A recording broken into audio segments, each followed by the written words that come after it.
Oui, alors moi j'étais musulmane il y a encore 2 mois et demi. Waouh.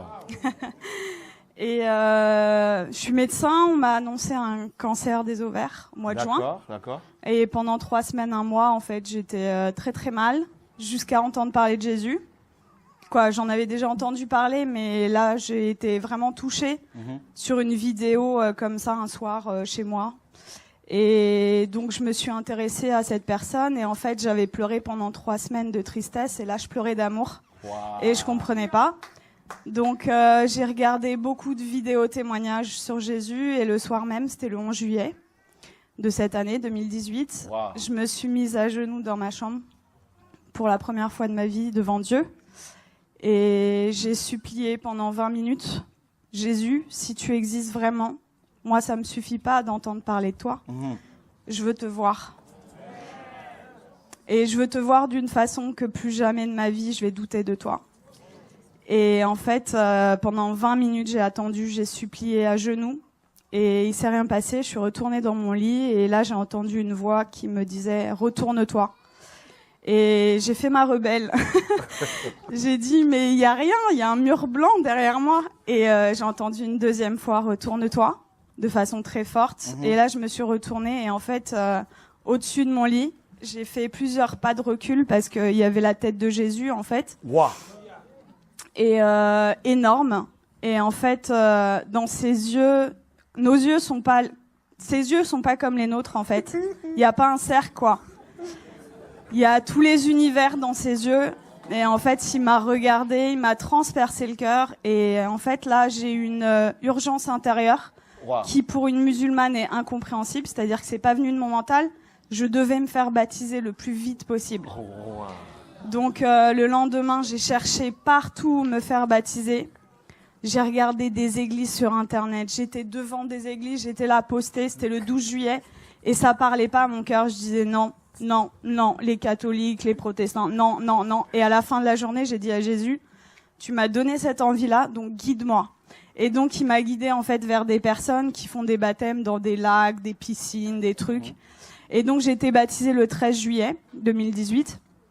Et là, j'ai vraiment vu, parce que en fait, je suis médecin psychiatre, addictologue, et je croyais pas trop aux esprits, tout ça. Et là, j'ai vu des esprits sortir de moi, etc. Wow. Donc, j'ai dit.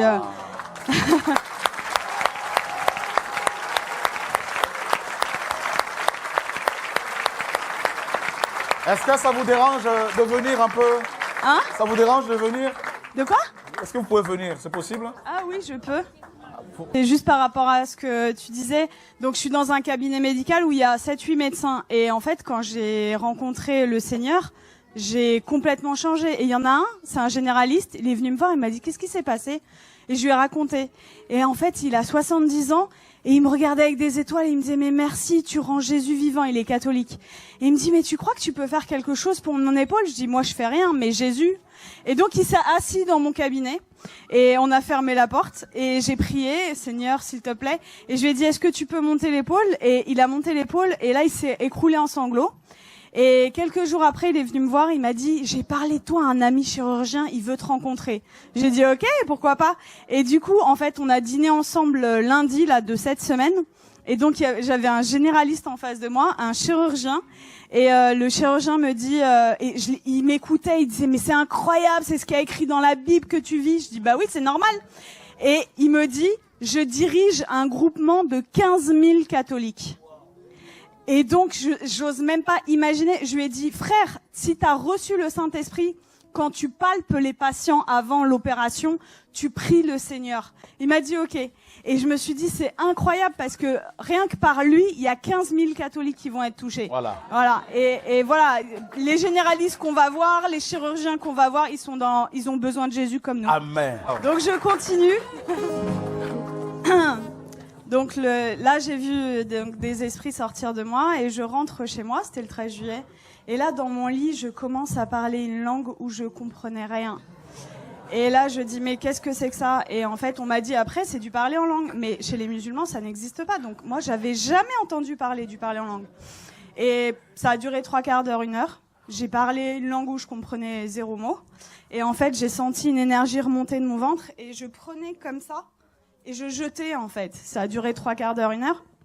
Et là, au bout de 3/4 d'heure, 1 heure, j'ai arrêté de parler. Et j'avais des douleurs depuis 4 ans, tous les jours. Et là, pour la première fois depuis 4 ans, plus aucune douleur.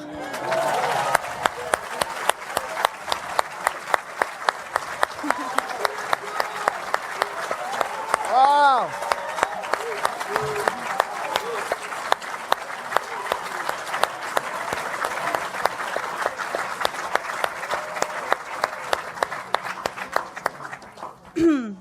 Et donc là, j'ai dit, ok, je suis guérie, c'est bon. J'ai pris rendez-vous chez mon gynéco le 17 juillet. Et j'arrive et je lui montre les examens complémentaires, les marqueurs tumoraux, l'IRM pelvienne. Et il me dit, bon, écoutez, alors c'est une maladie très sévère. On va opérer, on va faire un traitement, etc. Et là, je le regarde avec le sourire et je lui dis, vous savez pas ce que je vais vous dire? Je suis guérie. Et là... Et là, il me dit, comment ça, je comprends pas. Il m'a écouté quand même parce que je suis médecin, j'ai un cabinet juste à côté de chez lui, quoi. Donc il savait que c'était pas n'importe, voilà. Et là, je lui dis, mais en fait, je suis guérie. Et il me dit, bon, parce que le déni en médecine, ça existe beaucoup. Il me dit, bon, allez, on va faire l'échographie. Et en fait, là, il me fait l'échographie et il était bouche bée. Donc, en fait, il passe sur l'ovaire gauche. Là, il me dit au ralenti, ovaire gauche normal.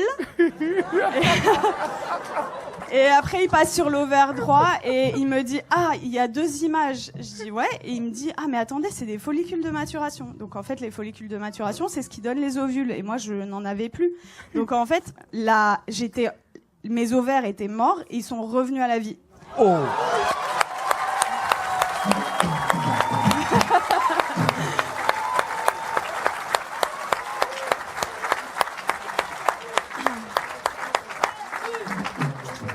Et là, il retire la sonde et il me dit, vous vous rhabillez, vous allez m'expliquer ce qui s'est passé. Et du coup, je lui raconte en gros que j'ai rencontré Jésus 6 jours avant, qu'il m'a guéri et tout. Et il me dit, bon, écoutez-moi bien. Moi, je crois en Dieu, donc je pense que c'est possible. Je suis juive, donc je pense que c'est possible. Mais vous êtes médecin, attention, gardez ça pour vous. Et là, je lui ai dit, j'ai rigolé. Je lui ai dit, c'est impossible. Je lui ai dit, je veux que le monde entier...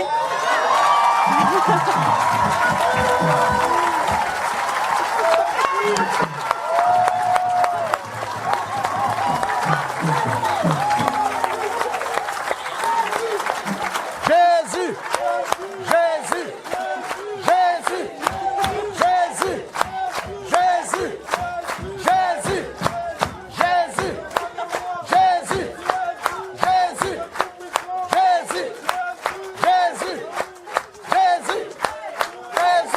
Jésus, Jésus.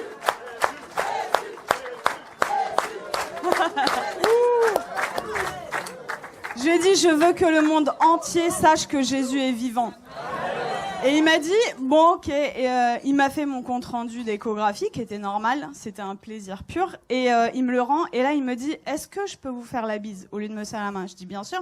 Et il me prend le visage et il me dit que Dieu vous garde. Et en fait, ce que je raconte partout autour de moi, c'est... Tout à l'heure, le frère disait que vous aviez vécu au Cameroun l'acte des apôtres. En fait, c'est ce que je vis tous les jours, quoi.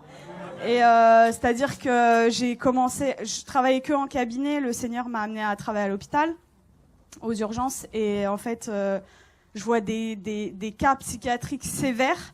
Et ma première garde après mon baptême, les infirmiers, le geste qu'ils ont fait le plus dans la nuit, c'était ça.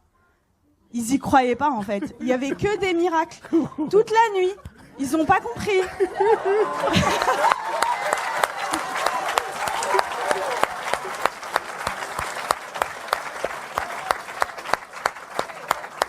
Et en fait, partout où je vais, partout où le Seigneur donc est avec moi, il se passe des miracles. Et c'est ce que je dis, en fait. Moi, ça fait que 2 mois et demi que je suis chrétienne.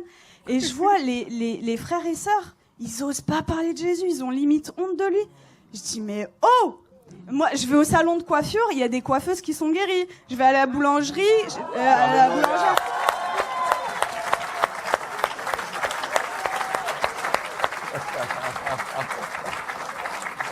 En fait, j'aime beaucoup cette expression. En fait, je dis que le Seigneur, c'est l'antidote à tout.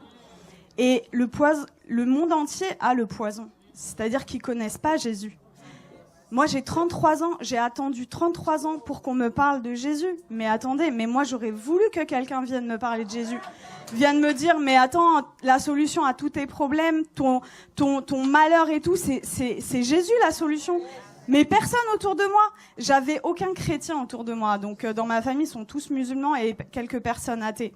Et en fait, ils comprennent pas du tout ce qui se passe. Mais juste, je voulais vous dire que je vis des miracles tous les jours. Tous les jours, c'est des prodiges de Dieu. Je vais vous raconter juste, il y a quelques jours, ce qui s'est passé parce que je dois choisir et je peux pas tout vous raconter. Donc, il y a ma famille qui était en Algérie pendant tout l'été. Ils sont rentrés et il y a mon oncle, en fait. Il a de l'arthrose sévère au genou. Et je suis arrivée, j'ai raconté ce qui s'était passé cet été, et ils m'ont dit ouais c'est bon, t'arrêtes de nous parler de Jésus. Déjà ils ont été tolérants, ils ont accepté d'écouter. Et là je vois en fait mon oncle il boite, il a de l'arthrose. Et là je lui dis tonton, est-ce que je peux prier pour toi? Il me dit non. Et ma tante elle lui dit bah pourquoi, qu'est-ce que t'as à perdre? On va voir si ce qu'elle dit est vrai. Je dis ok. Et là, le Seigneur m'a donné le verset, vous savez, où il ressuscite une femme et il fait sortir tout le monde, en fait. Donc, en fait, j'ai pris mon oncle, je l'ai sorti du salon et j'ai prié pour lui. Et en fait, je lui dis, t'as mal à combien? Il me dit à 7 sur 10. Il boitait. Et donc, je prie le Seigneur et le Seigneur le guérit. Il me dit, mais j'ai plus mal du tout. Et là, il commence à courir dans toute la maison.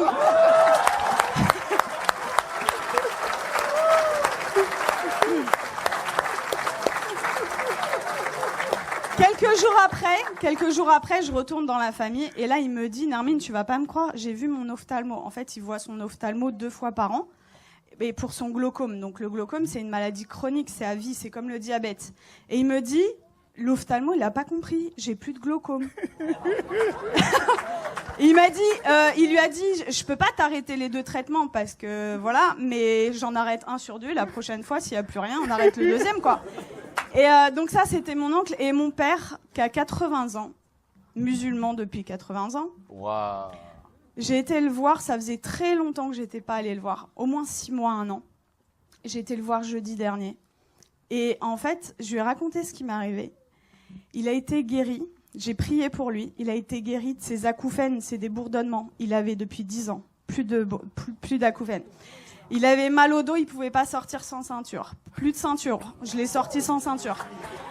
Il voyait double, il avait une diplopie. Il voyait double quand il mettait pas ses lunettes. Plus de diplopie. Et là, au bout de 2 heures, il me dit c'est bon, je me donne à lui.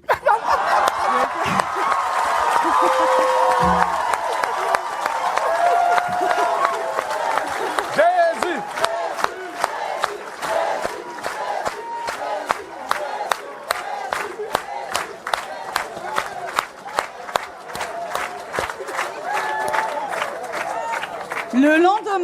Le lendemain, donc c'était vendredi là, non c'était pas hier, c'était vendredi dernier. Vendredi, j'arrive, donc le lendemain, en fait là il me dit tout ce qu'on s'est dit là, t'oublies, c'était des bêtises, tu me parles plus de Jésus. J'étais choquée. Je dis bon, ok, et là dans ma tête, au bout de 2 minutes, je dis non, ça va pas se passer comme ça. Et ça, vraiment, les frères et sœurs, c'est un truc hyper important. Vous priez, mais il faut proclamer aussi ce qui est écrit dans la parole. Et donc, dans ma tête, j'ai dit, je proclame qu'il appartient à Jésus. Je proclame qu'il appartient à Jésus. Et donc, j'ai proclamé. Et là, il me dit, j'ai la tête lourde et tout. Et je dis, j'ai vu l'opportunité. Je dis, je peux prier pour toi? Et il me dit, non, tu m'approches pas.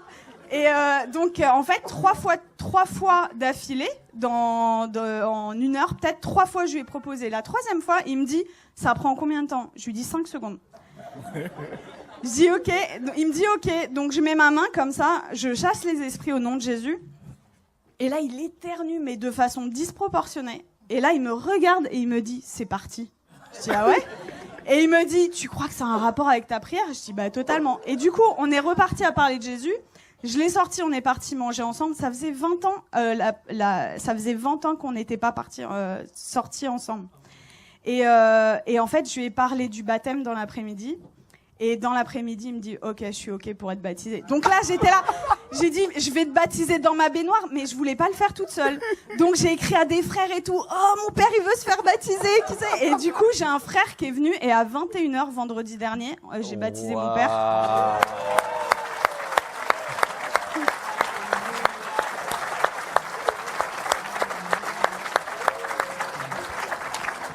Et voilà, pour vraiment vous dire que rien n'est impossible. Il a 80 ans et les musulmans, jamais... Alors, après ma conversion, le Seigneur m'avait donné une vision où je baptisais mon père. Je disais, ok, Seigneur, mais... Waouh. Et en fait, ça s'est passé, quoi. Donc, vraiment, ne perdez pas espoir avec vos familles. Tout est possible. Pour nous, c'est impossible, mais pour le Seigneur, c'est possible. Et voilà, vraiment, votre vie, ça devrait ressembler au lac des apôtres, quoi. Donc vraiment, n'ayez pas honte de parler de Jésus. Qu'est-ce que ça va vous coûter, vous passez à la boulangerie? Vous savez, moi, je suis dans ma voiture et même sur le périph', j'ai des gens, en fait, je loue le Seigneur, j'ai effacé toutes mes musiques du monde, là, et j'ai mis des louanges. Et donc, je chante et tout, et même sur le périph', il y a des gens, ils passent sur le périph', ils me font comme ça. Et moi, j'ouvre ma fenêtre et je leur dis, Jésus est la réponse. Et voilà, et en fait, franchement, si moi, en tant que médecin, et venant d'une famille de musulmans, je prends le risque. Vous qui avez votre famille, etc., qui croyez, mais osez, quoi, parler de Jésus tout le temps, parce que... Voilà, j'ai une image qui m'était venue, c'est limite non-assistance à personne en danger, en fait, de pas parler de Jésus. C'est l'antidote des antidotes à tout, et vraiment, quand vous découvrez un antidote et que quelqu'un en face de vous a le poison, ben vous gardez pas l'antidote pour vous, quoi, c'est égoïste. Donc il faut le partager. Wow. Voilà. Et tout à l'heure, je suis arrivée, j'ai parlé avec Laurent et ça m'a beaucoup touchée parce que quand j'étais petite, en fait, quand on me demandait quel métier tu veux faire, je disais Mère Teresa. Et dans une famille musulmane, vous imaginez, et ils m'ont dit non, ça va pas être possible. Non, tu vas changer, tu changes. Et du coup, j'ai dit bon bah ok, je vais être médecin. Et en fait, c'est incroyable comment le Seigneur il est en train d'organiser les choses. Et du coup, quand Laurent m'a parlé d'orphelinat tout à l'heure, je sens que j'ai un appel fort Amen. Pour ça. Et voilà, on verra comment le Seigneur fait les choses. Mais voilà, Dieu vous aime beaucoup et croyez. Alléluia.